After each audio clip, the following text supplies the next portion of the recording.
Hi friends, मैं हूं आफ्ताब अंसारी और आप देख रहे हैं द इंडियन लीगल नेटवर्क। दोस्तों, आज हम डिस्कस करने जा रहे हैं विवाह से संबंधित ऑफेंसेस के बारे में। ये एक बहुत ही इंपॉर्टेंट क्वेश्चन है लॉ ऑफ क्राइम का, क्योंकि ये एलएलबी एग्जाम में आया हुआ है, सेशन 2019 में आया है। इस लिहाज से बहुत ही ज्यादा महत्वपूर्ण क्वेश्चन है। इसमें भारतीय दंड संहिता 1860 की धारा 493 से 498 में जो विवाह से संबंधित अपराधों का प्रावधान के बारे में बताता है, वो डिस्कस करेंगे। इन कानूनों में विवाह के विभिन्न पहलुओं को दर्शाया गया है और उसके बाद के जो अपराध हैं उसके बारे में विस्तार पूर्वक बताया गया है। इनमें सबसे अधिक जो प्रकाशित धारा है वो 498A है। इसे क्रूरता का कानून के रूप में भी जाना जाता है। घरेलू हिंसा अधिनियम 2005 में जो पारित हुआ था, इसके साथ इस कानून का उद्देश्य था क्रूरता और घरेलू हिंसा में जो भी महिला शिकार हुई है उन्हें पर्याप्त सुरक्षा प्रदान करना। जैसे जैसे समय बीत रहा है वैसे वैसे कहीं ना कहीं घरेलू हिंसाओं में परिवर्तन आ रहा है, घरेलू हिंसाएं बढ़ती जा रही हैं। ऐसा देखा गया कि कहीं ना कहीं ये फंडामेंटल राइट्स जो है, हमारे इंडियन कॉन्स्टिट्यूशन का फंडामेंटल राइट जो है, उस वहां पर इसका वायलेशन हो रहा है। और मैक्सिमम डिवोर्सेस के जो केसेस आते हैं वो कहीं ना कहीं डोमेस्टिक वायलेंस के ही वजह से होते हैं। तो इसका मुख्य उद्देश्य ये था कि कहीं ना कहीं डोमेस्टिक वायलेंस जो है वो कम से कम कर दिया जाए। तो स्टार्ट करते हैं और सबसे पहले हम जानते हैं कि इसमें और क्या क्या हम डिस्कस करने जा रहे हैं आज के इस वीडियो में। तो सबसे पहले हम सेक्शन देखेंगे 493, जिसको मॉक मैरिज यानी नकली विवाह के नाम से जाना जाता है। उसके बाद बैगमी हम डिस्कस करेंगे यानी द्वैध विवाह, जो कि 494 से लेकर के 495 यानी दो सेक्शन एक साथ हम कवर करेंगे। फिर फ्रॉड मैरिज यानी धोखाधड़ी, जो कि 496 में हम इसको देखेंगे। उसके बाद अडल्ट्री यानी वह विचार, जिसको धारा 497 यानी 497 में इसको हम डिस्कस करेंगे। उसके बाद आता है फिफ्थ पॉइंट जो हम आज डिस्कस करने जाएंगे, क्रिमिनल इलॉपमेंट यानी कि आपराधिक पलायन। ये धारा 498 में है। उसके बाद मोस्ट इंपोर्टेंट जो सेक्शन है क्रूरटी, सेक्शन 498A क्रूरता, जिसका हमने अभी डिस्कस भी करा था, ये हम डिस्कस करेंगे। तो मोर ओवर ये वीडियो बहुत ही ज्यादा नॉलेजेबल है, इंफॉर्मेटिव है आपके लिए, एग्जाम्स के लिए लिहाज पे भी और वैसे भी। तो वीडियो को अंत तक जरूर देखना।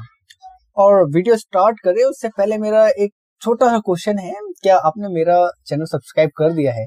अगर नहीं करा गाइस तो प्लीज मेरे चैनल को सब्सक्राइब कर दीजिए। साथ ही बेल आइकन जो आपको दिख रही है सब्सक्राइब करने के साथ, उसको प्रेस जरूर करें, ताकि ऐसी एलएलबी की जो वीडियोज है वो आप तक पहुंचे सबसे पहले। साथ ही वीडियो को अंत तक जरूर देखें और वीडियो पसंद आए तो लाइक करें। आपके लाइक और सब्सक्राइब से मुझे मोटिवेशन मिलेगा, जिससे मैं आपके लिए ज्यादा से ज्यादा वीडियोस बना सकता हूँ। दोस्तों के साथ शेयर जरूर करें। तो अब समय बर्बाद ना करते हुए स्टार्ट करते हैं आज का टॉपिक। और सबसे पहले देखते हैं आईपीसी की धारा 493 क्या कहती है। इसमें कहा गया है कि कोई भी पुरुष अगर छल पूर्वक किसी महिला के साथ रहता है, वो वैसे तो उसके साथ विवाह नहीं है उसका, ठीक है, लीगली वो मैरिड नहीं है, पर उस महिला को विश्वास दिलाता है कि हम विधि पूर्वक विवाहित हैं, ठीक है, यानी कि कानूनी तौर पे वो विश्वास दिलाता है उस महिला को कि हम कानूनी तौर पे विवाह हो चुका है हमारा, और उसके साथ वो रहते हैं, एक दूसरे के साथ में रहते हैं, और उसके बाद वो रिलेशनशिप में चले जाते हैं। अब ऐसी कंडीशन में महिला उस पर ये आरोप लगा सकती है कि उसके साथ धोखा किया गया है और ये वैध विवाह नहीं है। और ऐसी कंडीशन में सेक्शन 493 आईपीसी के तहत उसे 10 साल तक की सजा सुनाई जा सकती है। उसे जुर्माने के तौर पर भी फाइन लिया जा सकता है, या फिर दोनों एक साथ हो सकता है। आई होप 493 आपको क्लियर है। इसके बाद हम देखते हैं आईपीसी की धारा 494, ठीक है, यानी कि इसमें कहा गया है कि यदि पति या पत्नी जीवित रहते हैं, ठीक है, अब दोनों जीवित हैं और उन दोनों में से कोई एक, पति या पत्नी, कोई दूसरी शादी कर लेता है, कब? जब उसका हस्बैंड जिंदा है। सपोज इट, हम यहाँ पर वाइफ का एग्जांपल लेते हैं, ठीक है, वाइफ का हस्बैंड अभी जिंदा है बट वो दूसरी शादी कर लेती है, ठीक है। ऐसी कंडीशन में जो उसकी दूसरी शादी है वो शून्य हो जाएगी, वो वॉइड हो जाएगी, ठीक है। सेम कंडीशन लागू होता है हस्बैंड के ऊपर भी, अगर उसकी वाइफ जिंदा है और वो दूसरी शादी कर लेता है तो उसकी जो शादी है वो वॉइड हो जाएगी, शून्य हो जाएगी। और ऐसी कंडीशन में उन दोनों में से जो भी ऑफेंस करता है उसे 7 साल तक की जो है वो सजा सुनाई जा सकती है और उसे जुर्माना भी लिया जा सकता है या फिर दोनों हो सकता है, दोनों रूप से उसे दंडित कर सकते हैं। अब यहाँ पे कुछ अब बात है, एग्जाम्पशंस हैं कि किस तरह से ये पता लगाया जाए। काफी बार ऐसा होता है कि हस्बैंड और वाइफ दोनों का डिवोर्स हो गया है, ठीक है। जब अगर डिवोर्स हो गया है तब वो सेकंड मैरिज कर सकते हैं, ठीक है। दूसरा, जैसा कि ये तो हमने ऊपर ही देख लिया कि भाई न्यायालय उसको अमान्य घोषित कर देगी अगर उनमें से कोई भी एक जिंदा है और वो दूसरी शादी करते हैं। बट अगर उन दोनों का डिवोर्स हो गया है तो वो सेकंड शादी कर सकते हैं, वहां पे कोई दिक्कत नहीं है। यहाँ पे एक और पॉइंट आता है कि अगर हस्बैंड या वाइफ किसी एक्सीडेंट में करीब 6-7 साल से या फिर कैसे भी करके वो 6-7 साल से आपस में मिले ही नहीं, पता ही नहीं है कि वो जिंदा है या नहीं है, तब वो दूसरी शादी कर सकते हैं। बट यहाँ पर भी एक कंडीशन है, जिससे भी वो शादी कर रहे हैं उसको ये फैक्ट बताना पड़ेगा कि हम इतने टाइम से जो मेरा मेरा पार्टनर था वो इतने साल से हम आपस में मिले ही नहीं है, हमें पता ही नहीं है कि वो जिंदा भी है या नहीं है। ऐसी कंडीशन में अगर जो अपोजिट पार्टी है वो मानती है देन वो शादी कर सकते हैं, अदरवाइज वो शादी नहीं मानी जाएगी अगर वो इस इंफॉर्मेशन को पास नहीं करते हैं। तो आई होप ये भी सेक्शन आपको क्लियर है 494। आगे चलते हैं आईपीसी की धारा 495। इसमें ये कहा गया है, जैसा कि हमने लास्ट जो सेक्शन पढ़ा था उसी के ही ऊपर है ये वाला सेक्शन भी, कि अगर कोई भी अपना विवाह छुपाता है, ठीक है, और छुपकर वो दूसरी शादी कर लेता है तो वो पनिशेबल होगा। जो हमने लास्ट सेक्शन में डिस्कस करा था ये उसी के ही ऊपर है कि अगर आप कोई दूसरी शादी करते हैं और पहली शादी आप अपने सेकंड पार्टनर जिससे आपकी शादी हो रही है उसे छुपाते हैं तब वो ऑफेंस हो जाता है और इसमें आपको 10 साल तक की सजा सुनाई जाती है और जुर्माना भी आपसे लिया जाता है या फिर दोनों हो सकता है एज पर दी कोर्ट, ठीक है। उसके बाद अब आती है आईपीसी की धारा 496। इसमें ये बताया गया है कि अगर कोई व्यक्ति बेईमानी से या कपट पूर्वक इरादे से, उसका इंटेंशन है, वो वैसे तो मैरिड है, वो किसी और से शादी कर चुका है ऑलरेडी, पर वो इस बात को अच्छे जानता है कि उसकी जो शादी हो रही है अभी जिस सेरेमनी में वो है, जिस समारोह में है वो उसकी शादी वहां पे विधि पूर्वक नहीं हो रही, ठीक है। अब ऐसी चीज जानते हुए भी अगर वो शादी करता है तब वो भी ऑफेंस हो जाएगा, ठीक है।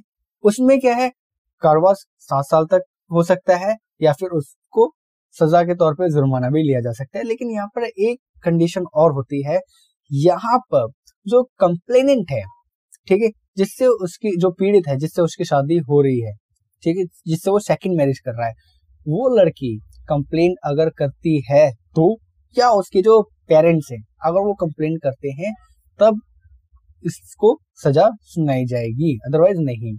और हाँ, उससे जो उसकी पहली वाइफ है वो इसमें कंप्लेंट नहीं कर सकती इस सेक्शन के तहत, क्योंकि वो कंप्लेंट करेगी तो उसका सेक्शन आ जाएगा बैग में, यानी 494 और 495 के तहत ही वो कंप्लेंट कर सकती है, 496 के तहत वो कंप्लेंट नहीं कर सकती।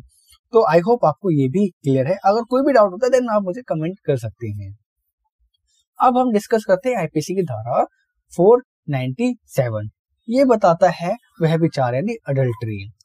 इसमें जो भी कोई व्यक्ति है, ठीक है, वो साथ में रिलेशनशिप में रहते हैं, ठीक है, ये जानते हुए भी कि जो लेडी है वो किसी और की वाइफ है, ठीक है, उसके साथ वो रिलेशनशिप में चला जाता है और उसकी सहमति, यानी जो लड़की है उसकी सहमति या उसकी मिली भगत के बिना वो इस बात से सहमत नहीं है या है कि भाई आप रिलेशनशिप में आना चाहो या ना आओ, लेकिन वो आपस में संभोग करते हैं, तब ऐसी सिचुएशन पे वो रेप की श्रेणी में नहीं आएगा, वह दोषी ठहराया जाएगा अडल्ट्री का, ठीक है।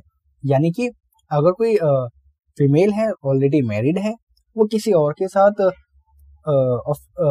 साथ रिलेशन में चली जाती है या सेक्सुअल रिलेशन में जाती है, तो वो वहां पर बलात्कार का आरोप नहीं लगाएगी, वो आरोप लगाया जाएगा उस पर व्यभिचार का यानी अडल्ट्री का, ठीक है, जिसमें करीब 5 साल तक की सजा सुनाई जा सकती है या फिर उससे जुर्माना लिया जा सकता है या दोनों ही उससे लिया जा सकता है, ठीक है। आई होप आपको ये भी क्लियर है। अब बात आती है आईपीसी की धारा 498। यहाँ पर ये जो सेक्शन है ये बताता है कि अगर कोई व्यक्ति, ठीक है, किसी मैरिड वुमेन को, ठीक है, वो ये जानता है कि ये किसी और की वाइफ है, ठीक है, उसका इंटेंशन है कि उसको वो किडनैप कर ले। अब उसको फुसला कर, बहका कर उसको वो कहीं ले जाता है, उसको छुपा देता है, उसका किडनैप कर लेता है वो, ठीक है, और उसके बाद उसको फोर्स करता है कि वो किसी और के साथ सेक्सुअली रिलेशनशिप में चली जाए।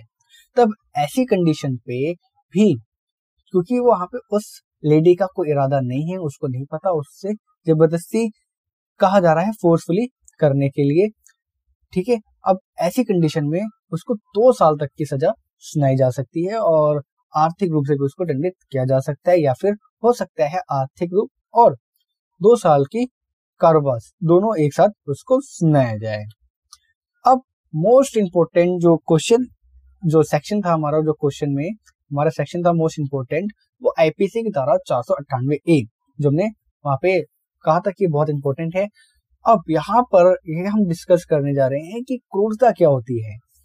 अब इसमें कहा गया है सेक्शन में कि जो कोई भी किसी महिला यानी जो भी मैरिड वुमेन है, उसका हस्बैंड या उसके रिलेशन या जो उसके रिश्तेदार हैं, ठीक है, उस महिला को परेशान करते हैं, ठीक है, उसके साथ क्रूरता करते हैं, उसको परेशान करते हैं, तो वहां पर उसको भी दंडित किया जाएगा। 3 साल तक के लिए उसको दंडित किया जाएगा और जुर्माना भी उस पर लगाया जाएगा। अब यहाँ पर स्पष्टीकरण है कि क्रूरता आखिर होती क्या है, क्रूरता का अर्थ क्या है।